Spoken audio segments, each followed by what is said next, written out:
What's up? What's happening? It's the one and only Jeff Axel. Back again with the Hoop Panel with my man Tay Archive, my guy Jay Boogie. Like, the day is March 2nd. It's been a really, really intriguing season down to the last 25 games for real. Western Conference going crazy 1 through 10.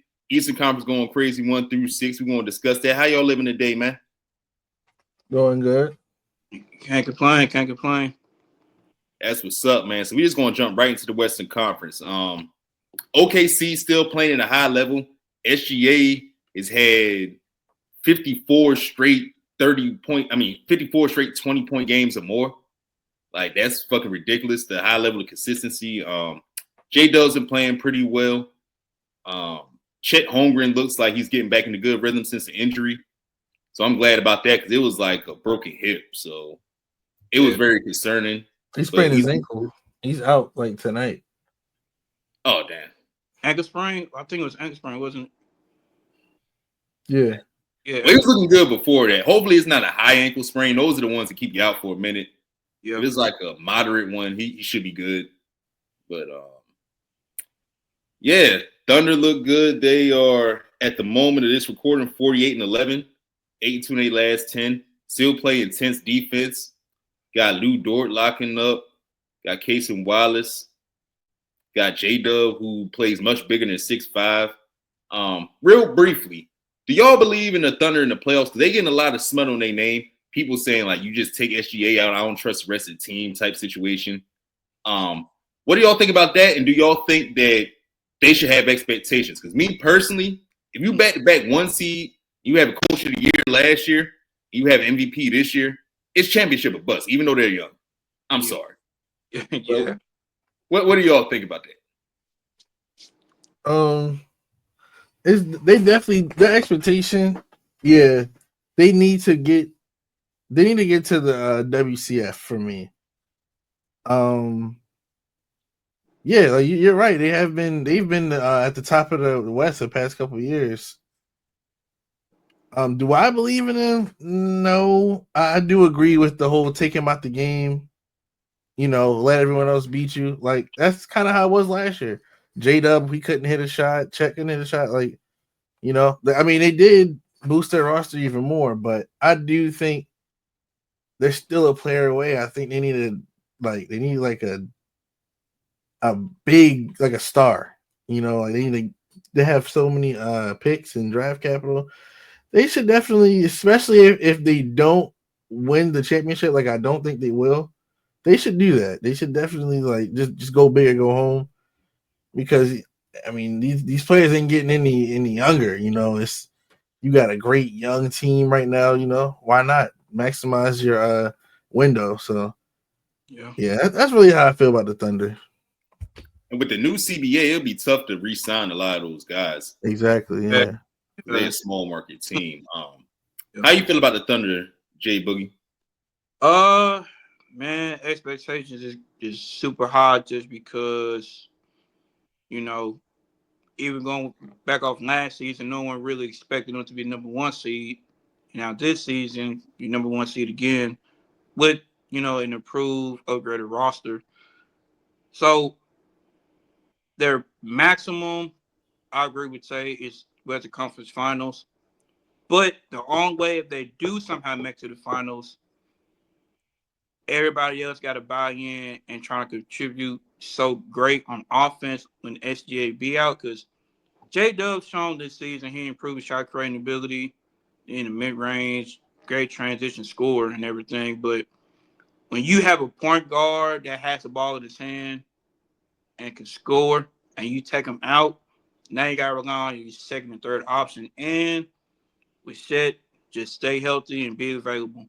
So I think with how quickly they overachieved the expectations from best off from last season, yeah, they expect to make a deep playoff run, because if they somehow get bounced in the second round, it'll be one of the worst first seeds in history. So like Western Conference is their maximum Western Conference Finals, but if they somehow make the finals, everybody got to be available and everybody got to learn how to. It's really just adjusting to what's going on, because, like you said, when we take HGA out, they often look kind of, iffy. So in the playoffs, you can't look iffy, especially number 1 seed. So you gotta adjust and see what's going on. But I think defensively they're good because perimeter wise they're good, interiorly they're good.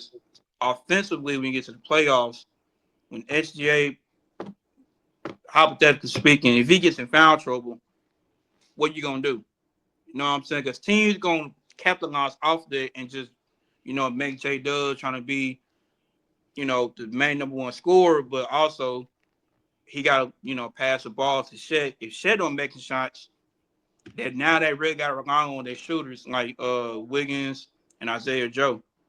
It's knock down those threes. So it's really more so.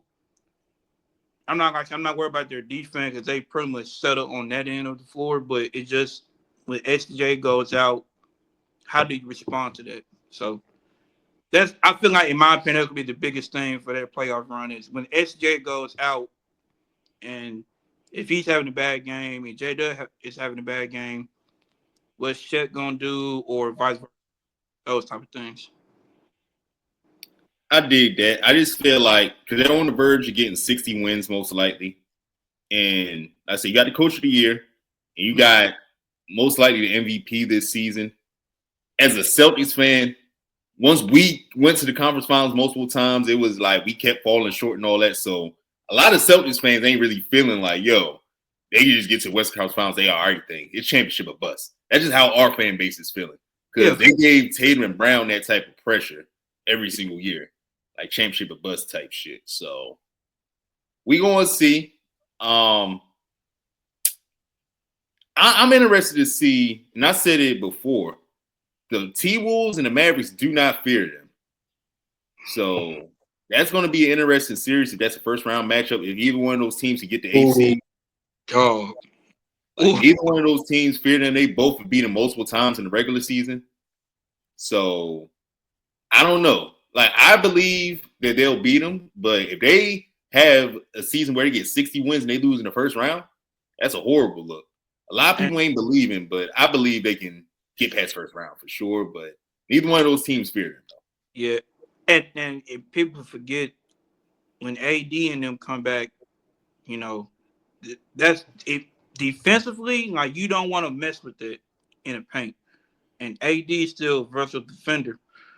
So it's like that's why I was saying defensively, I'm not worried about for OKC, but offensively, how do you respond to a team that got the interior defense like Mavs? And then, like you said, your biggest shot creator is really only Shea. Like J Dub can create a shot, but not the way Shea can do it.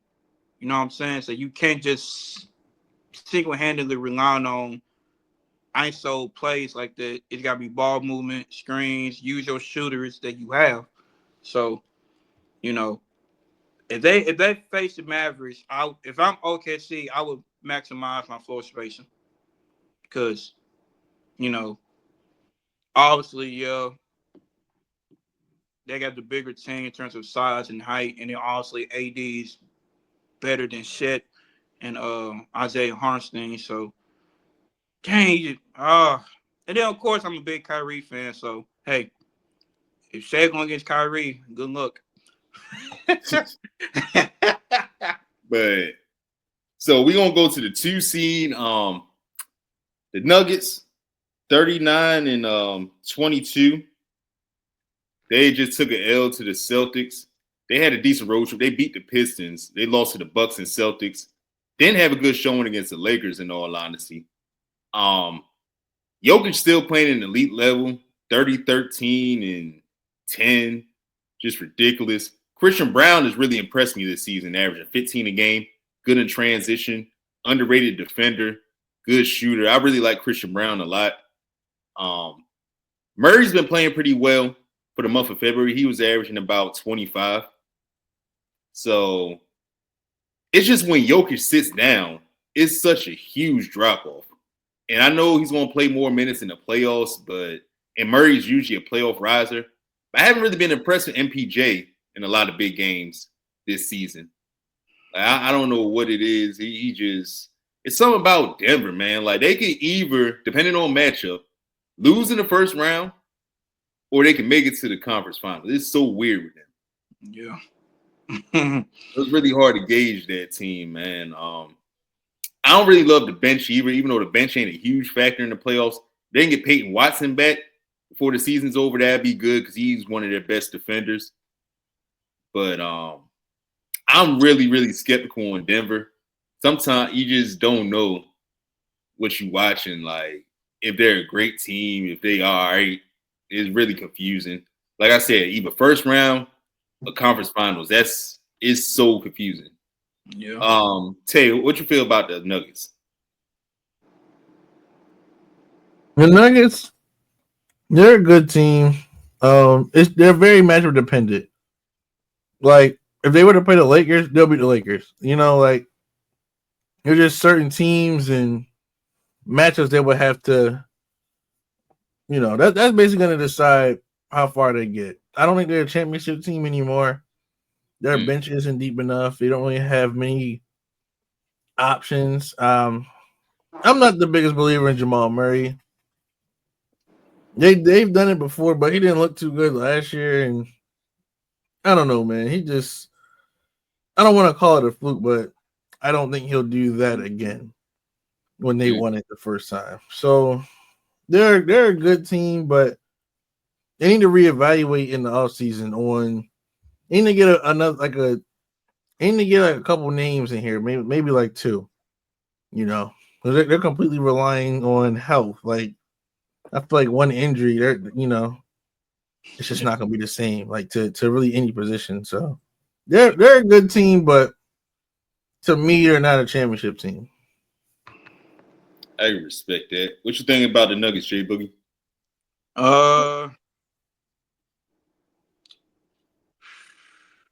Because I said this back in December. If they want to make that playoff push, you got to upgrade that depth.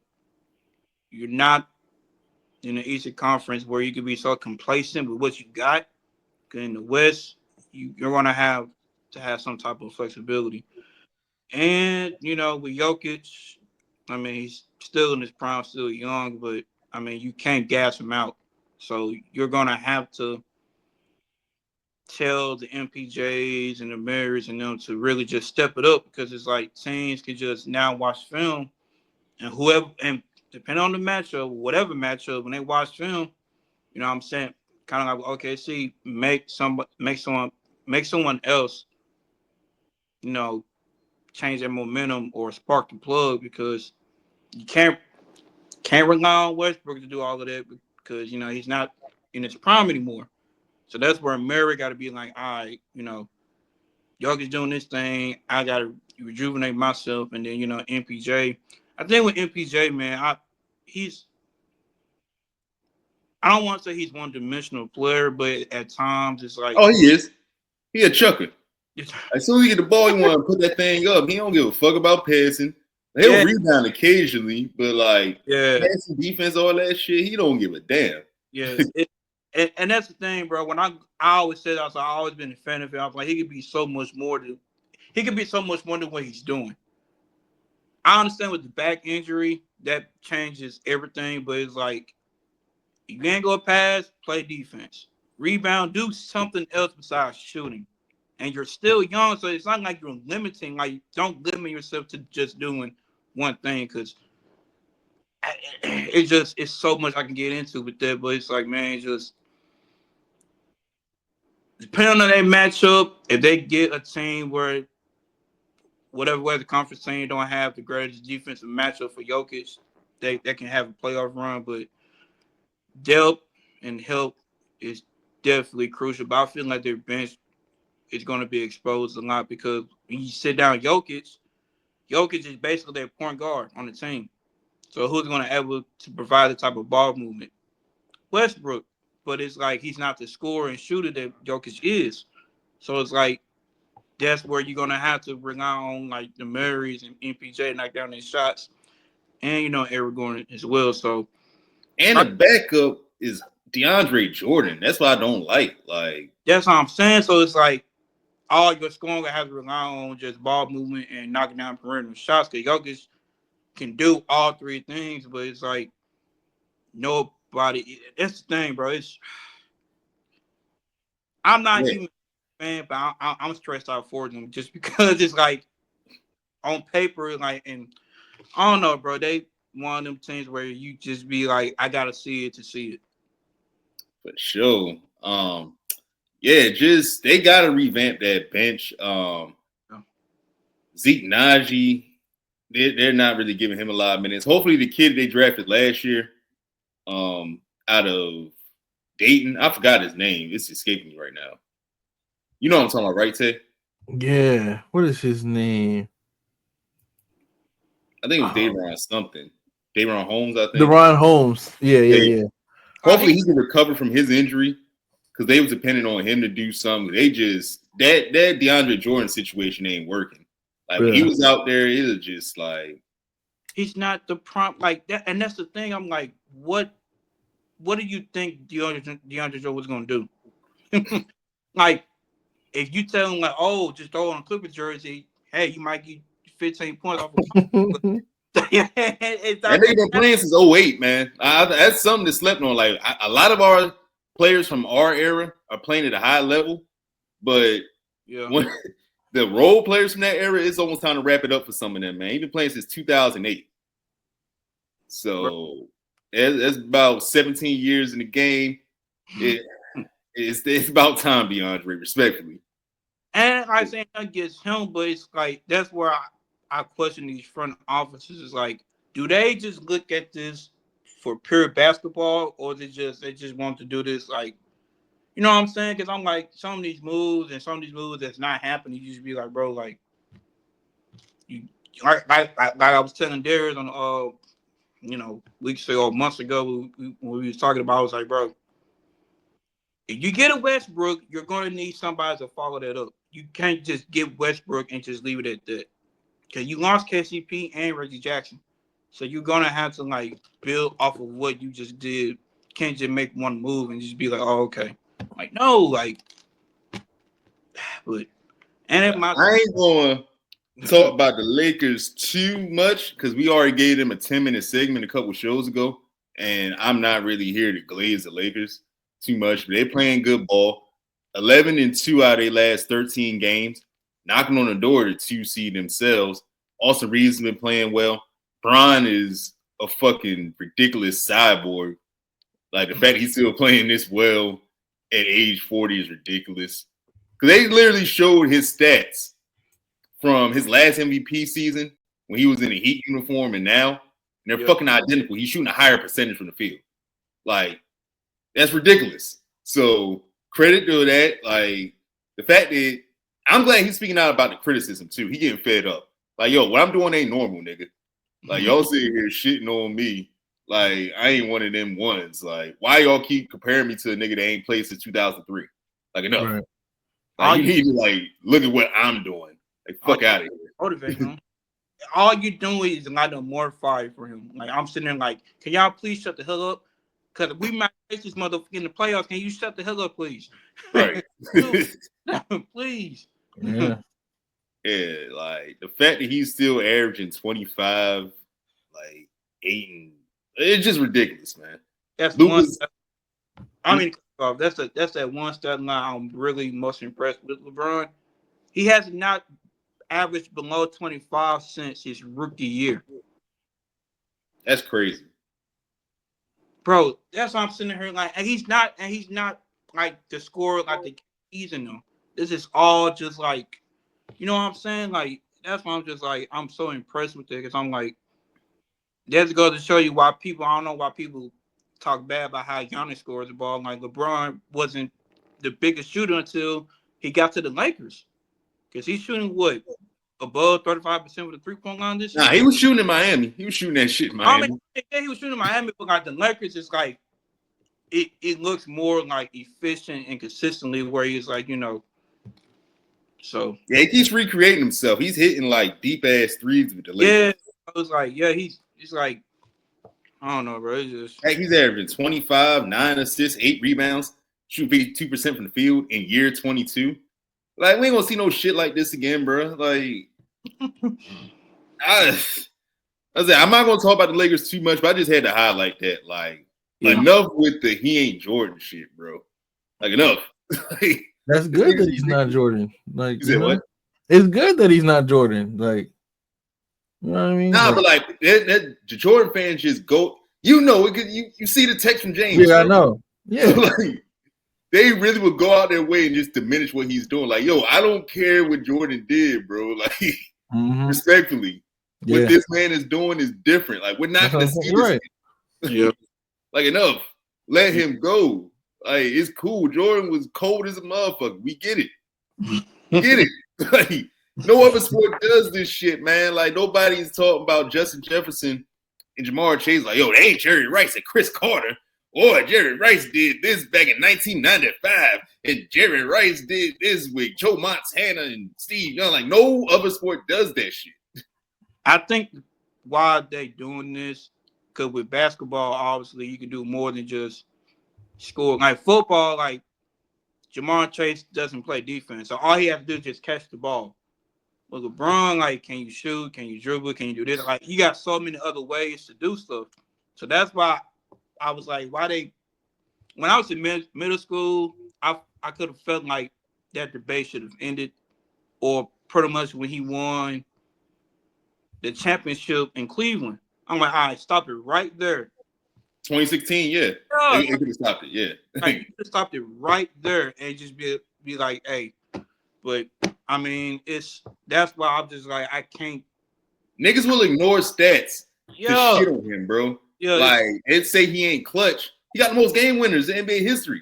The fuck you mean he ain't clutch? Like, oh, he ain't got the clutch gene. Blah, blah, blah. Oh, Michael Jordan would have never. Like, well, LeBron would have never retired 2 fucking times. Like, they keep glossing over there. Like, oh, load management. LeBron doesn't load manage, first of all. And secondly, this nigga retired in 1995. Like, why do y'all keep glossing over that? Nigga left the NBA for 2 years, bro. Mm-hmm. LeBron would never. And his team. Blah, blah, blah. Like, was he that competitive to lead a game for a year and a half? The fuck was that about, bro?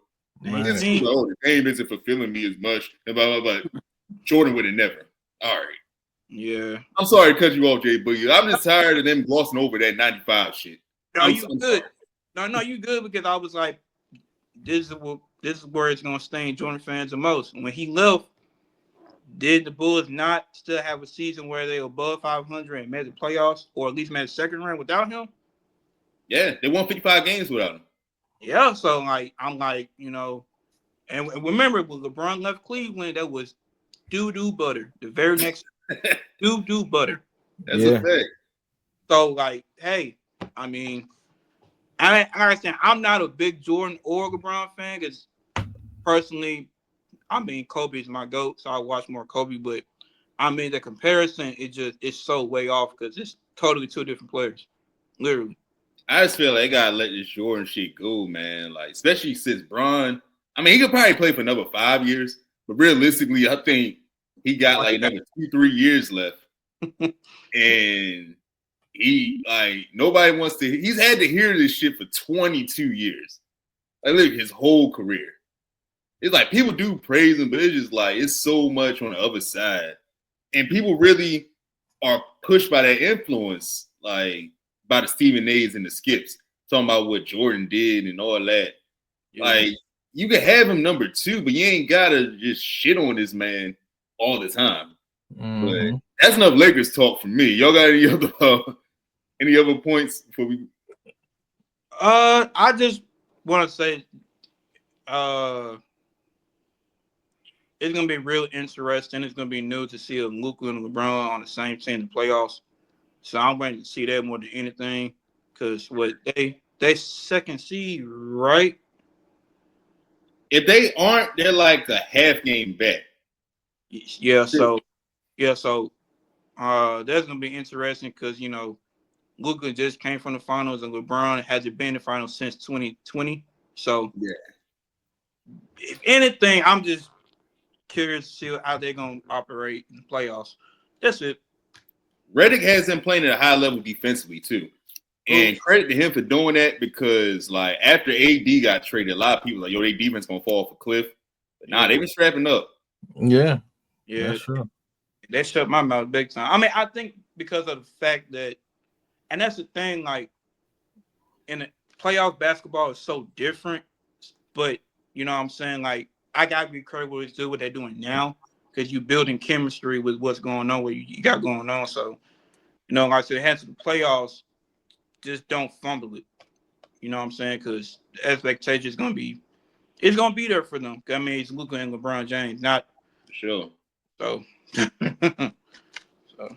Yeah, so we're gonna skip your team. We'll go to that last. I know you got a rant. Y'all 4-6 your last 10. So I'll say that for last of the Western Conference when we go to the East. We'll skip your team real quick. And talk about the Rockets. They're the 5 seed, 37-23, 5-5 in their last 10. Amen Thompson's playing well. They definitely seem like they miss Fred VanVleet. They be taking some rough losses though. And like I was telling Darius, wish he was on here, but that half-court offense, I'm not impressed. Like when the game slow down and it grinds down, like they don't really have a go-to guy, go-to play. Other teams are hoping they can play them in the first round for sure. They defend, they play hard. They're a young, energetic team. Easton's cool, but I don't. They probably are going to be a player in the offseason for a veteran. They got enough young pieces to make something shake. They got the draft picks to make something shake. So, Tay, how you feel about Houston? Houston's a good team. You know, they have a defensive identity, which is always good. I just feel like they're kind of coasting. Like they'll probably get this 5 spot for the playoffs. Like if I had to guess, yeah, they're 4 games ahead of 6 seed. Yeah, like they probably get this 5 spot. They need to strive for the 4th spot, like I said a couple episodes ago, for home court advantage, at least for the first round. You know that can come in handy with a young, inexperienced team. You know, so that's something to consider. But overall, they're doing pretty good. Went from 11 seed to 5. That's always a great jump. That's hard to do. It's never. That's not not necessarily common either. But the Rockets they're playing great basketball, and they're definitely gonna make the playoffs for me. Sure. Jay Boogie, how you feel about the Rockets? That might be your playoff matchup. Some of them games are pretty intense. Yeah, I look. If we got them in the first round in a way that's more accurate, 2 young teams, both good transition, defense identity. It's just with the Rockets per se, since they're so young, and it's been a while since they've been in the playoffs as a franchise, and with this young team, all you can ask them is play disciplined basketball. That's it. And we'll see what's going on from there because they're young. So Dylan Brooks shouldn't be taking these wild shots. I can say he was on my team. So, hey, Houston fans, if you watching, hey, just look, be aware. But yeah, the honeymoon's over. Like, he hasn't really been playing well recently. I know he had that out-of-body experience against Boston. But ever since then, like, it's been kind of back to life, back to reality. I see a couple of 8-point games and shit. I'm like, all right, man, this nigga. Yeah. Amen's still nice, though, but that Dylan Brooks, he hot. Yeah.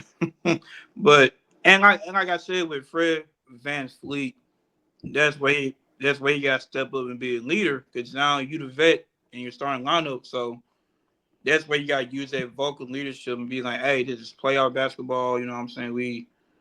So, and then like I said, I would say it's already great they got an identity on defense. That's great. Offensively, just play disciplined basketball and, can't just rely on ISO, chuck up shots. Like, it ain't going to fly. Especially in the Western Conference, that ain't going to fly at all. Like, you're going to have some type of fluidity in your offense for sure. But like I said, I'm proud they, in the playoff position for sure because they could have made the play-in last season, but Sengun was out with that injury, so that's what kind of killed them. Yeah. So the 6 seed, the Clippers, 32-27, 4-6 in their last 10. They're 4.5 games back of the Rockets. Kawhi hasn't looked good in the games he's been back. The Ben Simmons shit, like I told Darius, that shit was a dud. He was trying to gas that weak ass nigga. I didn't mean to say it like that, but like that whole I don't know why people are hyped about the whole Ben Simmons signing buyout shit. Norman Powell's been out for a little bit, like missed 5 straight games. That's been a major factor. And you see the wear and tear starting to get to Harden a bit. Like he's had some turnovers down the stretch of some games. Yeah. And okay. Okay. I still don't think he's washed. He's just older. Right. Equals wise. Oh my god. He's old. He ain't expected. He shouldn't be expected to carry as much as he's carrying at this point in his career. It's year 16, though. Yeah, I mean, he's washed. Come on, man. Oh my gosh. He shouldn't be like Kawhi's supposed to be there, bro. Kawhi only played, I think, in 16 games this year. Oh no, Kawhi sucks too. He's washed too. He's supposed to be there. Like that's supposed to be the 2-man thing. And then Powell missed the last 5, so that's a part of the struggle. Derrick Jones is cool, but I think he's out with an injury now. So I don't know if they're gonna make the playoffs, bro. It's looking a little bit dark, man. They got a lot of injuries going on right now. Yeah. And the 6 and 10 seed is separated by 1 game. So that's true. They could be out in a couple days. Yeah, for real. So they can lose 1 more games. Yeah. Any other thoughts about the Clippers? It's looking kind of spooky right now, man. I don't know. But I think they're the odd team out at this point. Yeah, I mean, definitely. Yeah, man, to add a little jokey joke to it, but if someone convinced James Harden to get that mohawk back, do some magic, that'll be good. Nah, 35 with mohawk is insane. I'll be damned. Get that mohawk back because, I mean, you're dealing with injuries and, Kawhi's still fighting off the rust. I mean, with back-to-back type knee injuries, I mean, trust me, I understand on that part, but, I mean, just try, pretty much they in survival mode. Try to survive. Yeah. Pretty much. Because in the playing, once you get in that playing spot, you basically can't lose no more games, but once you're in that playing spot, you can't lose no more games at all. Because you can't lose no more than 2. Because the 6 through 10 is everyone's 1 game, behind the other. So, like, you cannot lose more than 2 games at all. So, for them, it's just pretty much surviving and securing their spot the best way they can. So, I think them boys is cooked Cajun style, man. Like, it's too many injuries to overcome. Them teams around them are playing better. Like, it's looking rough, man. They might fuck around and be the 10th seed. I don't think they fall out of 10 because Phoenix stinks this year. But, yeah. Warriors, 32 and 28. They're a half a game. They could have took the 6th seed yesterday, but Quentin Grimes had a career high of 44. They didn't have Jimmy Butler that game either, and they really stink without Butler.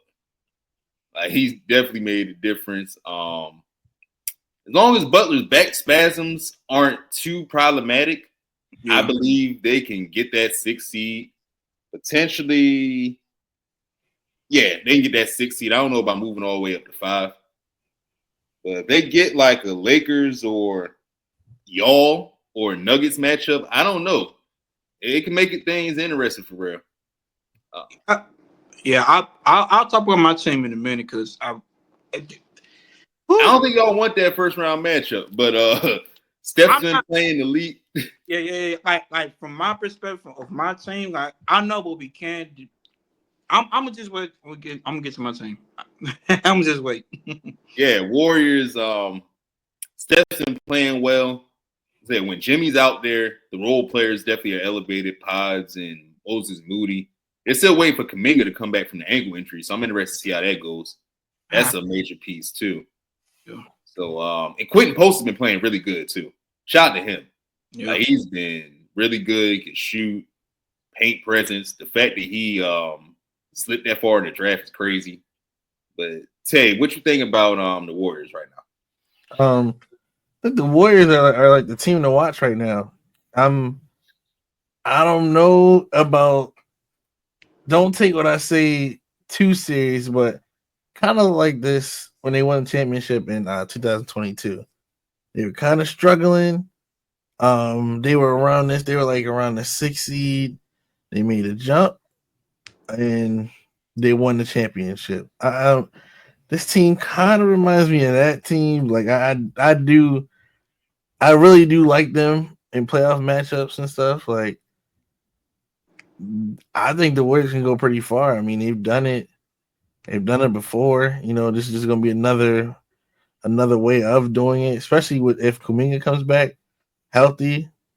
You know, everyone has to be healthy. Like that. That's just how it's going to go with that. But yeah, I think the Warriors are scary, honestly, especially next year too. Like, their system, what they got going on, it's pretty good. Like that trade worked out for them. But Yeah.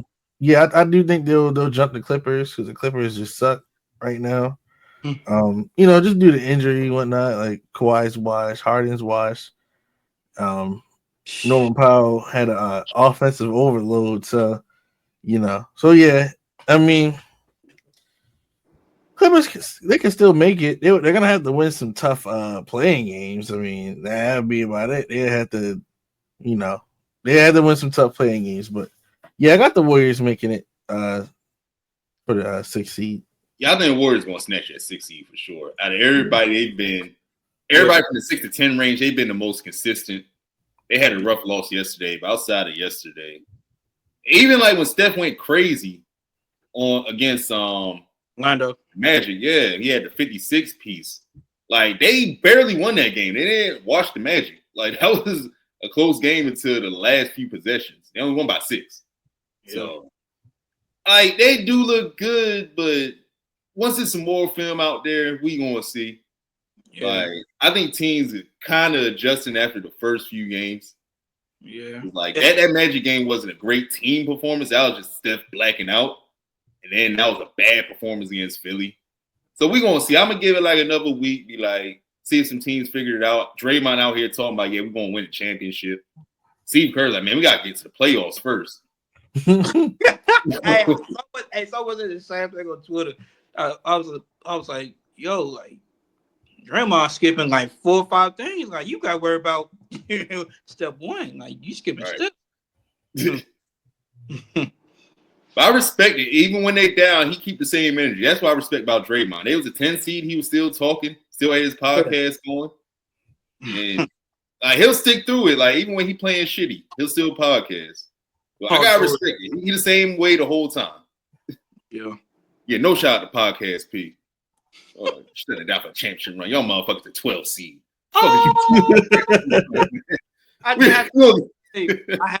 just had to say this day real quick. I just had to. Shit run. Fucking lottery run, nigga. All right, so I've got to ask you about the Warriors. My bad. I was gonna go to the Kings. I'm sorry about that. No, you good, man. With Golden State, you know, that game Steph had with against Orlando. I mean, you still like their offense is built off of Steph. Like you still have to consider that. So that's why I keep saying like Steph to me is way more dangerous off the ball than on the ball because he doesn't stop moving. So, I mean, you know, and defensively, and credit to Draymond Green said on his podcast, like when Jimmy Butler came to the team, defensively IQ and stuff, like they've been clicking. So that's like a big boost, you know. So do I think they're gonna make that same type of run they did in 2022? It all depends where they fall in the plan, really. But like I said, they can't lose no more than 2 games in a playing race. They just can't. You know what I'm saying? Because I think playoffs is all about matchups, of course. But you know, once Kuminga comes back and woo, you know what I'm saying? But you know, they established their, you know, defensive identity back with Jimmy Butler, you know, got traded to the Warriors. But, you know, games like that for what Steph did against Orlando, you're going to have to hope he does the same in the playoffs. He got no choice. So, once he out the game, who else going to, you know? I mean, Butler has his moments where he steps up in the playoffs for sure. Yeah, for sure. That's why they brought him in. They brought him in for another offensive option. And Kuminga's supposed to be coming back soon. Yeah. So I think he'll be another like 15 points a game type of option, potentially 15 to 20. So they got other options. They just got to implement them and get in a good rhythm before the season. Yeah. But you confident Buddy Hield? No, absolutely not. Wait. Was it you said that was vouching for Buddy Hield, or was it Derek? I was vouching for him in the regular season, but as far as all of y'all was vouching for him. That bum. No, like, come on, bro. We already seen Buddy Hield for 25 years. We just think he's gonna drop one of the Warriors and revive his career. Like, come on, bro. It's the same Buddy Hield. Like, he only went to the playoffs one time in his career, so I can't bank on that. It's like, yeah, he's going to show up in the playoffs because he only been there one time. And the one time he was there, he wasn't impactful. So no, I can't bank on that. Yeah, so, 20 points per game. Look, man, we all got predictions that we was off on, bro. Oh, I'll take the L. He's not even close. He's averaging 11 a game. So we're gonna move on to the Sacramento Kings in the 8th seed. 6-4 in their last 10 games. Oh, it was looking spooky for a second. It looked like teams figured out the whole Doug Christie thing, but they had a team meeting apparently, and they've been playing better basketball. They beat the sleeves off the Charlotte Hornets, like damn near 50-piece them boys, and they've been playing some good ball recently. They beat the Rockets last night. DeRozan's playing at a really, really, really high level. Levine, he's doing good. They just got good balance. Elite Monk, Sabonis is still doing his thing. Valanciunas was a good pickup because I think Sabonis was out yesterday. Mm-hmm. And Valanciunas like filled in for him pretty well. Yeah. So Kings, I mean, they got a chance to hold on to the 8th seed. I personally would like to see Minnesota there. Minnesota has to play consistently. Mm-hmm. I would like to see them, but if the Kings are playing better, it is what it is. Yeah. So, real quick, how y'all feel about the Kings?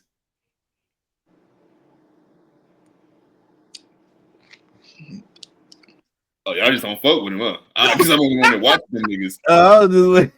No, I'll go. I was. I'll go.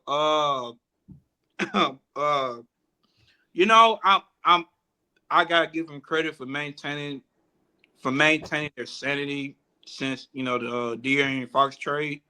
And their coach getting fired too. Yeah, coach getting fired. So them to still be in the playing conversations, sitting at the AC, I'm not mad at them. When you do have your starting lineup got playoff experiences and whatever, and so it's not like they're not new to this. They've been in these type of positions before. The Levine-DeRozan duo is back, so that's probably a great thing for DeRozan morale to be up, to see Levine coming back to him again. And then, like I said, I always say about the Sacramento Kings, offensively, they got it all with the floor space and finishing, scoring. You get your playmaking from Sabonis. It just defensively, they just got to, hold their ground because they was never known to be a great defensive team. And then Keegan Murray, I mean, I was kind of disappointed in him this season, but it is what it is. But the Kings, like I said, I gotta give them all credit for still able to sit between the 8th and 9th seed. So gotta give them credit. But that's all I got for Sacramento. Yeah, Keegan Murray's actually been more of a defender this year. Yeah. Like, he's been disappointed on the offensive end, but him and Keon Ellis are like kind of their defenders, in all honesty, because everybody else ain't really their forte. That's not their ministry. Yeah. Tay, any thoughts on the Kings before we move on to the 9th, 10th seed? Then we're going to quickly talk Grizzlies and then go to the East. Oh, yeah.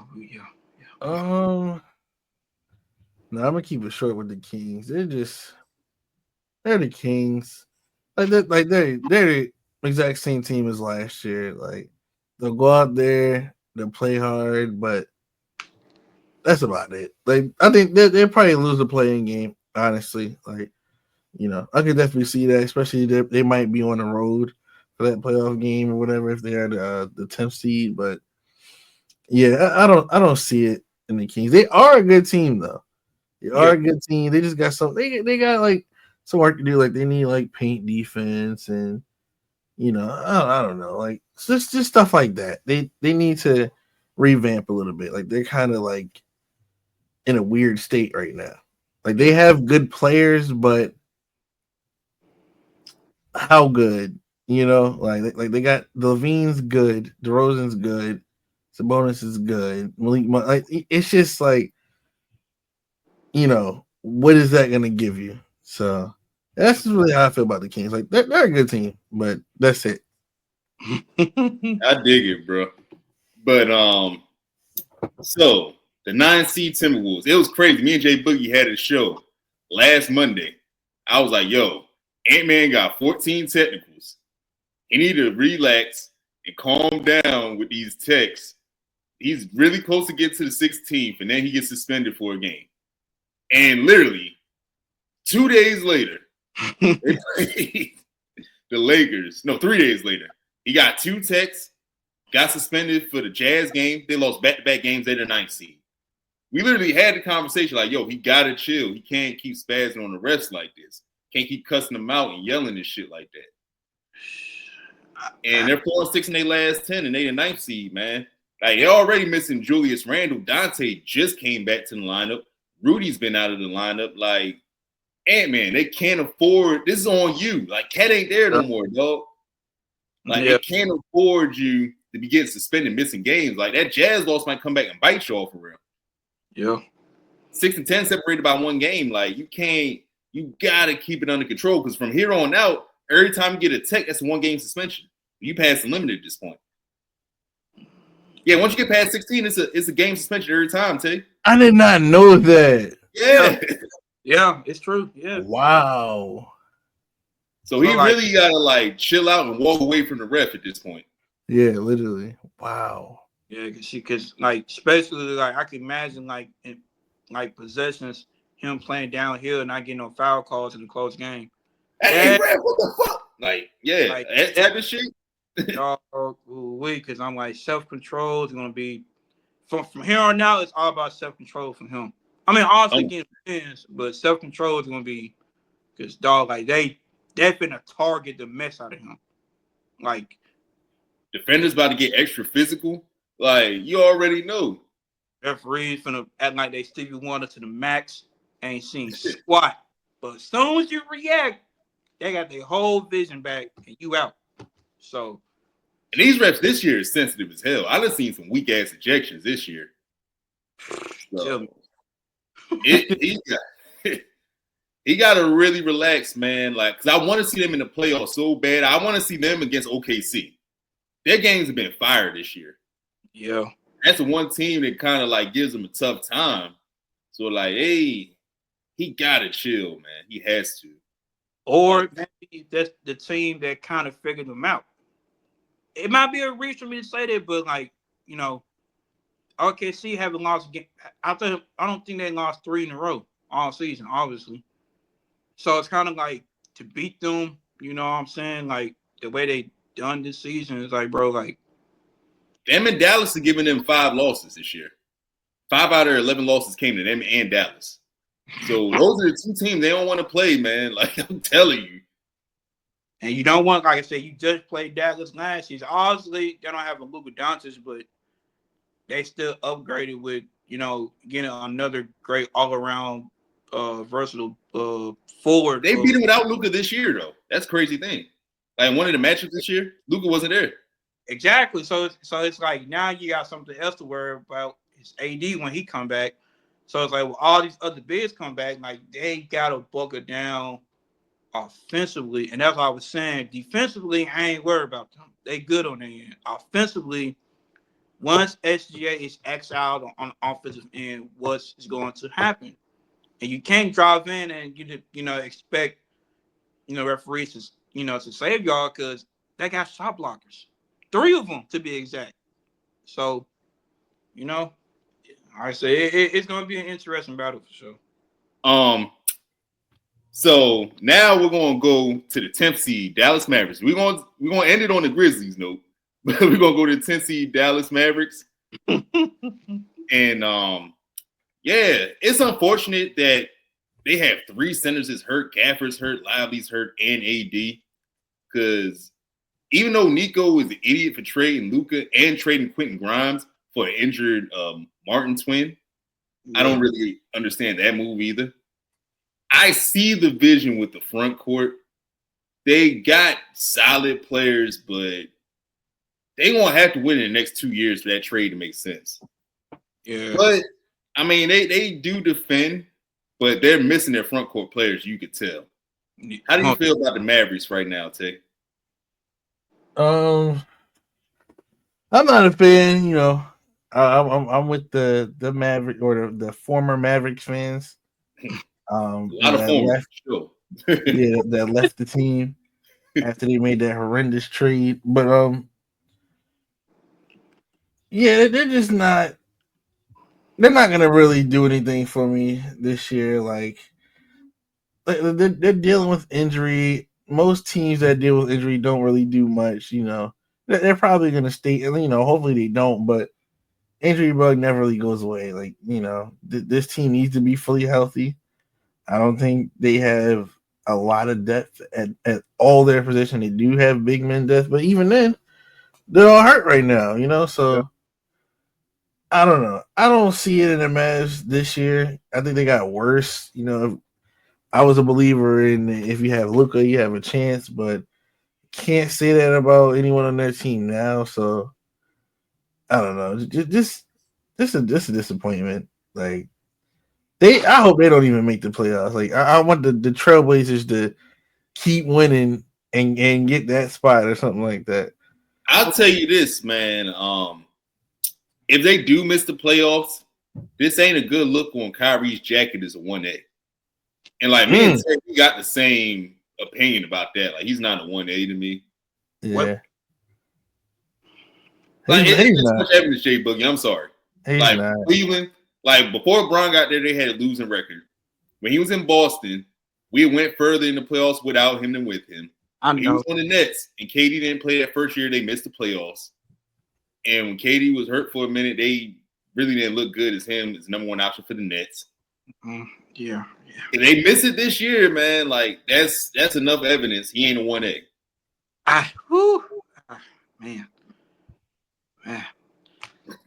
My blood pressure is all right. Woo, boy. Man, it's been 13 years, brother. Like, it has a lot of evidence. Yeah. Man, woo, 1A. All right. That's a respectable, probably the most respectable take I ever heard from Kyrie. Because people would just go off and say some, you know, outside stuff that's not relevant to basketball. But I mean, for the Mavericks, you know,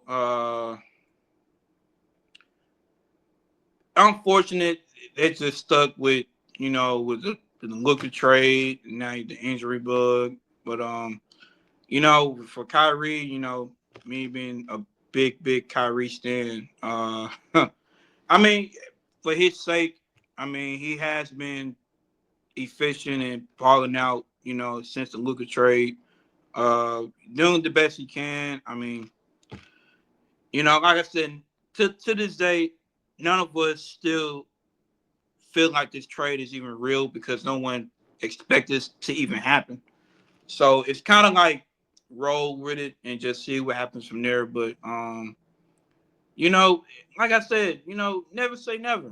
You know, anything can happen, especially when it comes to the playoffs in the Western Conference. But you know, for the future, I don't know what the future holds for that franchise since Luka is gone. But in the present, you know, I mean, whew, man. Somebody on Twitter said that they haven't seen Luka smile at all in Laker uniform. Some of the pictures, he still be looking shell-shocked and shit. Like, you look at his face when he be catching him. Yeah. Like, he still be looking like I'm here, but this ain't what I really wanted. I was about to buy a $15 million crib in Dallas, bro. No state taxes. Like, fuck this shit. That's another thing. Like, look at that. He didn't want to leave Kyrie, but these Kyrie haters on Twitter, I'm like, you know what? I'm not about to get my account suspended because I'm not about to cuss y'all out. Oh, it's impossible to do that now, bro. Like, you can say whatever the fuck you want at this point. Like, it's impossible to get your shit suspended now. Dog, I'm sitting here like, bro, like, clearly these folks developed a great chemistry. So, and then, like, you know what I'm saying? Like I said, I'm not surprised, but I'm proud that Kyrie still performed the way he's been performing because, I mean, since the Luka trade, you would think he would just plummet in the worst way because, like, you just went to the finals, which is the last season. So it's like, you know what I'm saying? But for the Mavericks, you know, just get your bigs back, all your three big men back healthy and, you know, just try to get some dubs and maintain a playing position. But is there any timetable on AD's return? I haven't heard shit. It's a rumor that he might be out for the year, but they don't want to put it out due to fan backlash. That's a rumor I've seen on Twitter, but I'm not sure, bro. I haven't heard no timetable at all. He's been out for what, 2 weeks now? Yeah, because what I've seen on these other fan bases from Dallas, like, don't quote me, but he's been running, shooting around, whatever. So I don't know if he's basketball ready yet, but that's why I was like, for the Dallas sake, rack up enough W's and maintain a playing position, and then AD gonna be back by then, of course. So, but if you can get Gafford and Lively back soon as possible, I haven't heard a timetable on none of them. That's the concerning part to me. Yeah, so like I said, man, just Kyrie's got to turn to Uncle Drew for the last 25 games. So I mean, you need front court players though. Surprisingly, Moses Brown had a 20-point, 11 rebound game, but that's what I'm saying. Like, just whatever you got to do to get W's. They signing Kai Jones off the waiver wire. So I'm like, man, it's spooky right now in their front court, man. They really like leaking oil, and that shows me that I don't know if any of those guys are coming back anytime soon, dog. Like the fact that you signed 2 centers over the past 2 weeks. Yeah, you starting Kessler Edwards as a center. Like, I don't know, man. And Nick Stauskas is a fucking hater for that shit. Do y'all see his tweet? So Nick Stauskas, former number 8 overall pick, they got drafted by the Kings years ago. Yeah. He tweeted out just randomly when watching the Lakers and Mavericks game, like, no disrespect, I don't know how Kessler Edwards is in the NBA. I'm like, you really? Like, the whole reply is like, yo, fuck out of here. I was like, I'm Kessler Edwards. I'm seeing that nigga one-on-one. Like, yo, I'll show you why I'm in the league. Like, let's go to open gym real quick. You got me fucked up. You Nick Stauskas, nigga. Like, you didn't work out as the number 8 overall pick, motherfucker. Like, who are you? You don't have probably like borderline 2 good seasons. Borderline. If that. Right. Because I think he had 1 good year with Philadelphia. I know that for sure. Is it Philadelphia or Portland? I can't remember which team, but outside of that, though, like, he shouldn't be talking like this dude don't belong in the league type shit. Like, maybe it was some bitterness that he ain't in the league right now, but nah, bro. If I'm Kessler Edwards, I'm like, motherfucker, we gonna go to the gym and I'll show you why I'm in the league. You on the couch and I'm on the court. There's a difference. I'm not saying Kessler Edwards is the coldest player ever, but like, I would have took offense to that shit. If it was like a former All-Star or something, like, all right, whatever. But Nick Stauskas, like, nigga, please. Bold. That is bold. That is bold. Yeah, that shit wild, yo. Like, bench players talking like starters. I hate that guy quote Drake, but that's literally what that shit was. Bench players talking like starters. I hate it. Oh, boy. But last topic. I'm doing a Birdman hand rub. Y'all was a 2 seed at one point, brother. Y'all have been 4-6 of your last 10. Ja Morant almost played 6 games in a row for the first time in 2 to 3 years. Yeah. He was out last minute yesterday. Yeah. Y'all had 8 back-to-back game-winning losses, which is rough. The Grizzlies hit a game winner on y'all, and then De'Aaron Fox. I mean, that's what De'Aaron Fox does, though. Hit a game winner on y'all. Clutch. Yeah, he clutch. I'm trust me.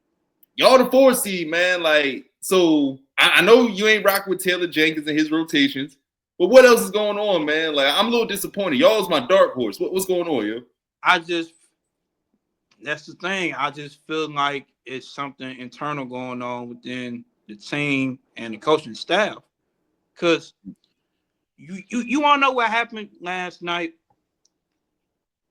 All right, so the Spurs don't have Wembanyama, right? So Right. out of Wembanyama, they don't have no one taller than 6'10" at best. Right. With us, we got the 7'2" center rookie that could dominate that team, right? You want to know what Taylor Jenkins did? What'd he do? He didn't start him. Oh, so Edie came off the bench? Yes. That's how big dog is. I'm telling you, I'm like, as a coach, this is your 6th year. Why are you still trying to experiment stuff at the worst time? Like, and man, it's just like, bro, like, we're too good of a team to be dealing with a coach that's still acting like he's in year 2, year 3. Like, bro, this is your 6th year as a coach. Like, OKC head coach surpassed you in terms of how you orchestrate a team. That's not like I'm not gonna be bothered by my team worth a damn. Like, the players, we gotta be better defensively at times. Learn how to, double team with the rules, stuff like that. But as a coach, bro, like, Jaren just put up 42 last night. He could have had 50, but you took him out in the beginning of the 4th quarter, and the Spurs just went on this massive run. Oh yeah, that was a crazy decision too. I did people. I watched the 4th quarter, bro. That's the thing. Like, I've been trying to tell people, I'm like, watch the game possession by possession and see what's really going on. F the stats. Just watch what's going on and see what's going on. Like, we got Marvin Bagley and Lamar Stevens. Why are you putting in Jay Huff, who you not been playing for almost 2 months? What is you doing? Like, that's what I'm saying. It's stuff like that, and players. I feel like John Morant. I'm not going to assume too much, but I just feel like deep down, like, this ain't clicking. Like, no one expected us to be the number 2 seed this season anyway. I mean, until right now with the 4th seed, but still, like, with all this going on, you maximize players, you develop them, but as a coach, can you win in the playoff moments? Like, can you take us further than the 2nd round? You know, one thing that I saw that I didn't like from y'all was against the Knicks. When Jalen Brunson drove, y'all overcommitted. Salty Aldama came from the weak side and helped off OG. And like Vince Williams was kind of in no man's land. So y'all kind of had a triple team on Brunson. Yeah. That's why he was able to kick it out to OG for the wide open 3. But that's the thing. Overcommitted. And that's the thing, like, we play too much overhelp defense. Yeah. Like, you got to learn how to be confident and trustworthy. And like in that moment, like, I think we was up 2. If they scored 2, we're still good. Yeah. I'd rather you not foul on a drive and then not you also giving up a 3. If that make a 2-pointer, cool. That's we still get the ball back. But it's stuff like that as a coach. No. It's another thing Coach Jenkins didn't do.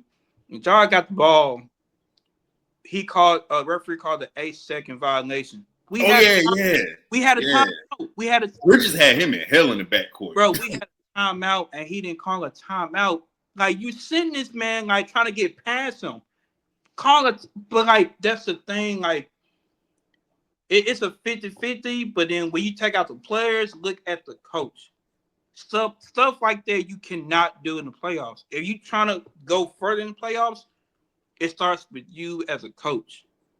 Like, you're not starting Gigi Jackson and Zach Edey against the Spurs. They only really have good players of like for sale in them, but like outside of that, I mean, they pretty much a small team.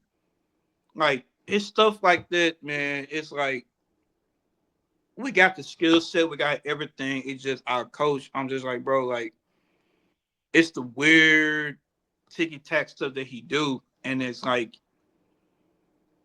I'm gonna get on the front office too. Like the front office, like y'all comfortable with this stuff, and this is 6 years as a coach. All these other coaches surpassing him in terms of like how to construct a team offensively and stuff like that. Defensively, we never lost our identity. Offensively, like kind of like the Rockets. I have, of course, said offense is so inconsistent, but it can be so much more based off what you have on your team and how you can, expand what you have. But he's so stubborn as a coach. Like I can't do nothing about it. So I mean, if I could, I mean, hey, It's a right? stat. It's a stat from y'all that I don't like, and that really concerns me. Yeah. In the month of February, you only beat one team with a winning record. One. Yeah. So to be a top 4 team and only beat one team over 500, I'm concerned, man. Yeah, it's bro. Like I'm gonna say this. How I watch basketball games, I watch like how things is constructed, how things is going. Like how can you adjust to this? How do you respond to this? Like having these teams that we've been playing all season long that's above 500 is based off like, okay, a player make a mistake for 3 straight possessions, but the coach doesn't take them out. So now you're throwing out the momentum, and then you playing these deep rotations that like it's so much. I'm not trying to put all the blame on Jenkins, but I'm like, bro, like this is what you built. Because you're not like if you can't expand your thinking process as a coach, this is what you're gonna get. Like, and I'm sitting here like, yeah, Jaren having a great year and everything, and I'm glad that he is. And I'm like, bro, like you cannot have him like this, like the Spurs game. You can't take him out at the beginning of the fourth quarter. He could have had 50-some points. Stuff I only issue with Jaren last night. You already know what I'm about to say. Rebounding.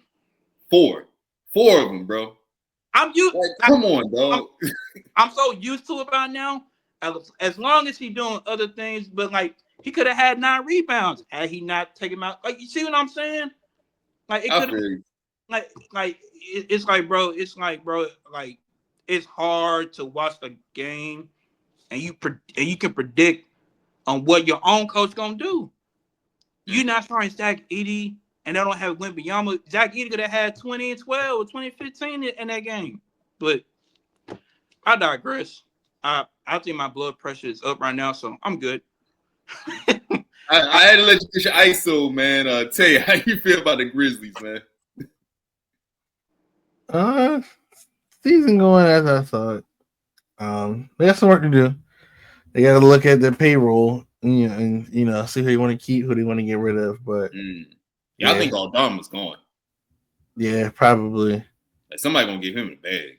Yeah, but they definitely look at the personnel and yeah, they need to figure it out. Like figure out who their guys are, who they're keeping, who they're not. Yeah. They got some tough decisions to make though. Would you give Triple J $345 million of them things?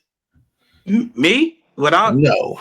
I personally wouldn't, but like I would say this. If I had to break this down the shortest way that I can,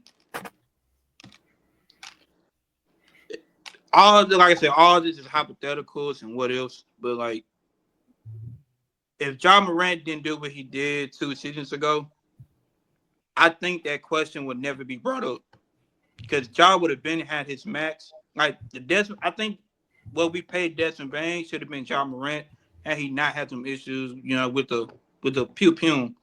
Because I don't want to say the actual word, but but you know what I'm saying? Like, like all this stuff goes right back to what happened. And then last season we were so injury riddled, you know what I'm saying? It allowed Jaren Jackson to do what he's been doing. And like I said, he was an all-star this season again. So it's kind of like I'll say this. When the playoff time comes, if Jaren Jackson, which I know he will, but like if he can give me 23 and like 12 in a playoff run. 12 what? I know. Hear me out. Think about he's getting paid a whole lot of money. So you got to expand your playoff performance at an all-time high. That's what I'm saying. You play 2K? Huh? Do you play 2K or something? I mean, a little bit. He'll never, ever average 12 rebounds. That's what I'm saying, though. Like, that's what I'm saying. Like, if you're going to give him this amount of money, he got to do this. Yeah, he better be a double-double guy. That's like, you can't give me 4 rebounds and you get paid that much. I dig it. That's what I'm saying, though. That's what I'm saying, though. Like, you giving him all of this money, he got to match that, you know what I'm saying, will come to playoff time. See what I'm saying? I agree. I hate the lack of rebound. That's the only issue I had with his game, bro. Literally the only issue. Because I'm like, I mean, yeah, I might win. I might turn to a crackhead saying 12, but like still like, a lot. I'm saying, well, like no, like he has to play out of his mind to get this type of money. Because like I said, half of that money could have went to, you know, really to John Morant had he not had them issues. So you have to like, you know what I'm saying? So with all of this being said, if I have to give him that, I'll put it on hold. I can't just give you a yes or no. I just got to see what he does for us in the playoffs. Wow. Like he's eligible because they said if he gets like a Defensive Player of the Year award, apparently it's between him, Mobley, and Dyson Daniels.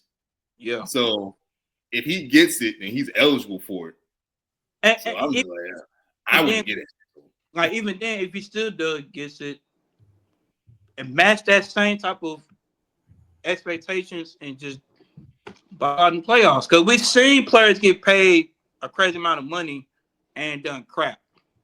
So I don't want to be in that. That'd be like the worst contract in the NBA. 3.5 is a lot. Like Dallas traded Lucas to not give him that. That's what I'm saying. Like that's what I'm thinking about right now. Like that'd be the worst contract in the NBA. I'm not gonna lie. That's why I said what I said about him averaging like those amount of, because I'm like, if you giving him that, he gotta do this too. You can't just because like, yeah, I get it. He's been our best player, most consistent. You know what I'm saying? He's improved a lot. But as a 6'11", 7-footer, bro, you gotta average like at least 9-10 rebounds a game. Because what happened in the playoffs, bro, like physicality is gonna be through the roof. So he's gonna have to be physical on the rebounding. We know about defensively cool, offensively cool. Rebounding, Desmond Bane against the Knicks, Desmond Bane had 11 rebounds. Yeah, that's crazy. He ain't got no arms. Like that's the thing. Like, but like, and that's the thing. Like, I try to tell our fan base, y'all so in love within the moment, but when it comes to pure basketball and stuff, you got to be realistic what's going on too. Yeah, that's why, like, when I talk about my team, I'm not gonna be complete biased. Other than that one day where Tay was talking about a John Morant trade, but I'm in the past. Hey man, like I'm gonna say this: y'all can't keep running up in his crib. Like he dealing with off the court shit. I heard about the robbery, and then like he just had a death in the family, and his grandma. Yeah, so he's not like he hasn't been on the court a lot. Yo, if y'all flame out early in the next 2 playoffs, you may be disappointed, brother. Like they're gonna be looking like, yo, you ain't really on the court too much. X, Y, and Z. We covered this thing. Like these NBA GMs is ruthless. He might not be on the market for now, but yo, I'm monitoring that shit the next year or 2. But I think that GM had some smoke to it. I think it was a little bit of validity behind it. But like, like I say, I just felt like the timing of them saying it was a spike with you know, with us, with him, you know, being out. I just felt like, you know, but besides that, though, I just feel like he don't even like he's having fun on the court, bro. Huh? He don't even like he's having fun on the court like that. Like it just looks off. Off the court issues, understandable, but on the court, like, how I'm supposed to put this? If you that's how I've been trying to tell people, like, don't look at the stats, look at what's actually going on the court. When he brings up the ball, his whole body language is off. Why, as a coach, why am I having John Morant shooting corner 3-pointers? Why? That's not his game. Like, It's kind of remind me of when Westbrook went to the Lakers. They got this man becoming a catch and shoot player. That's not John Morant. He's not in the catch. We got Luke Kennard and Desmond Bain on the team for a reason. So why are you trying to? That's what I'm trying to tell people. It starts with the front office, but it's that damn coach. Like I'm telling you, bro. I'm telling you, like it's. So last question about this: if y'all have a first round exit or a second round exit, do y'all fire Taylor Jenkins? Well, what's that move Luke Kane do more to come back? I'm giving him the bicycle kick his ass out for real. Cause I'm sitting there like, bro, like you came in with John Morant. This your 6 years as a coach. There's no reason why you should able to change up his whole play style. And you know what's crazy about John Morant this season? On his shoe, it says, "Let me be John." He's sending a message to the coach. That's strictly to the coach. It's nothing about the referees. I'm telling you because against the Knicks, I think it was against the Knicks. He was just shooting a hella catch and shoot threes in the corner. No, it wasn't. It was against the Suns. We beat the Suns in overtime. Why is he checking up threes? Why you not? It's something internally going on within the team, but it's not the players. It's not getting along with the players. It's the coaching staff. You're trying to come up with this new offense. It's not really benefiting everybody else. It's really benefiting just like one person. If I'm being completely honest, which is great that Jaren, doing what he's doing, but I'm like, what about everybody else? You know what I'm saying? Like John Morant still our star player at the end of the day. He's our most clutch player at the end of the day. I mean, even though Jaren been clutch this season too, but like come on, bro. Like I'm not gonna be blindsided of what's really going on because in the end of the day, bro, like when you try to change up an offense that's not benefiting your star player and you know it, and you still trying to, you know what I'm saying? Like it's stuff like that, bro, that irks me because I'm like, as a coach, bro, like there's no way you're letting John Morant trying to become another Luke Kennard. No, let him be. I'm okay with Job shooting 20% from three, but still giving me, 30 points and scoring mid-range shots and drawing fouls and stuff.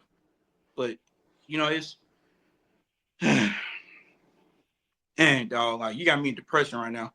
That's a good note to end it. Dog, you got me in full depression.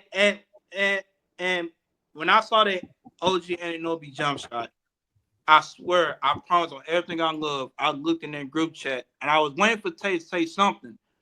Good thing he didn't again. Because I'm sitting there Tate say one mother effing thing, all my words gonna be in all caps. So, but I gotta give him credit because I mean, like they came back, they, I'm saying they did what they needed to do. Even though Carlton Towns was having a bad game, and that's why I'm just like, why would you double team that? As a coach, I'm telling Vince, get back on your man. Like, I digress. Jalen Brunson, he's definitely making a case for a clutch player of the year. We'll talk about that more on Thursday. Yeah. But yeah, just everybody shout out your handles and whatnot, all your social media. You can follow me, T-Dot Archive on any social media. I might follow you back. And shout out Steve Novak. Jay Boogie, you shout your social media. Follow me on TikTok, Jay Boogie 1998. You see in the handle. Follow my Twitter, JClutchHoops1_ for your daily basketball content on both platforms, and of course follow us, follow the Hoop Panel on all platforms too. Yeah, and, man. Shout out to Shout out to Mike Bibby. So yeah, follow the Hoop Panel. Got a lot of videos, gonna have some more clips, mainly on TikTok, YouTube, Twitter, Instagram. Gotta get some more episodes on Spotify. That's gonna be coming real soon. But yeah, shout out to Von Wafer. And yeah, we just gonna keep putting putting all this content out. Gonna have this video up this week. Got another show breaking down the Eastern Conference on Thursday. Hope everybody enjoyed. Appreciate you guys. We out. Ooh, man.